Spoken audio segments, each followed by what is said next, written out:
ప్రస్తుతం హైదరాబాద్ నగరంలో మెట్రో ప్రధాన రవాణా సాధనంగా మారింది. మొదట్లో మెట్రో పట్ల జనం పెద్దగా ఆసక్తి చూపలేదు. కానీ ఇప్పుడు పరిస్థితి మారింది. ప్రస్తుతం రోజుకు దాదాపుగా 5 లక్షల మంది మెట్రోలో ప్రయాణిస్తున్నారు.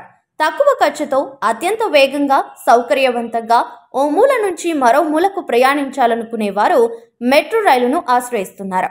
ప్రస్తుతం LB Nagar, Miyapur, Nagole, Rayadurg, JBS, MGBS కారిడార్లో మెట్రో పరుగులు పెడుతుంది.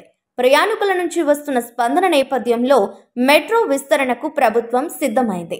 4 రోజుల క్రితం హైదరాబాద్ మెట్రో టికెట్ ధర మీద 20% పెంచుతూ నిర్ణయం తీసుకుంది. మే 17 నుంచి పెరిగిన ధరలు అమల్లోకి వచ్చాయి. అయితే ఒకేసారి ఇంత భారీ మొత్తంలో టికెట్ ధరలు పెంచడం పట్ల ప్రయాణికులు, ప్రజా సంఘాలు ఆగ్రహం వ్యక్తం చేయడంతో ఓ మెట్టు దిగి వచ్చిన ఎల్ఎన్టీ కంపెనీ టికెట్ ధరలను 10% తగ్గిస్తూ నిర్ణయం తీసుకుంది.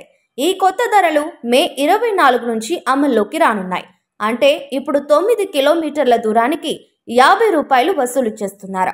10% తగ్గించి 45 రూపాయలు వసూలు చేస్తుంది.